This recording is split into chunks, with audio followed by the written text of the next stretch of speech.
Kitezi landfill, on the outskirts of the Ugandan capital Kampala, is where most plastic waste from the city and surrounding areas ends up. Here, scavengers rummage through heaps of sacks dropped by waste management trucks. I can collect like 190 kilograms per day. So if you calculate, you can't imagine in the real measure where they have lasted this area.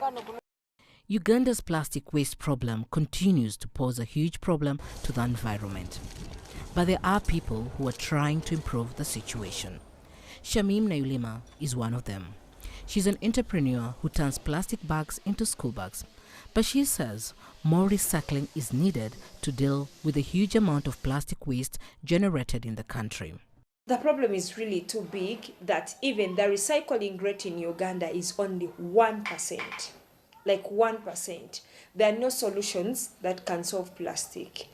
And yet we have a lot of companies that produce plastic, but we have few companies that recycle plastic or give plastic a second life. Naluyima started her company to remove plastic waste from the environment. We have a group of women here in my community that really do the sorting and the washing and the drying. So after that, we then bring it to our first production center where we fuse the plastic to come up with a sustainable material like this one.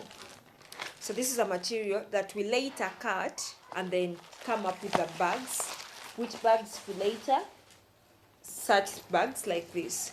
So this is our school bag. It's waterproof, it's durable, it's sustainable, and it is locally handmade. Kiafe Junior School in the Central District of Mpigi was among the first Ugandan schools to buy Edu Plastics upcycled bags, which were then donated to pupils. When they go back to their homes, they say, no, Mommy, Daddy, let us not throw everywhere these plastic things because they are really good. Look at the bag I'm having. It is so nice to the extent that they are going to spread the message to their parents, not to litter everywhere. Despite repeated plastic bans since 2009, Uganda has failed to effectively implement them. Cyrus Kigundu, who founded a business supporting ginger farms with reusable packaging, says the fight against single-use plastics is far from over. I feel like the innovators and the activists, we need the government to come in with the policies so that, because us alone, we can't fight it to the level we want it to be.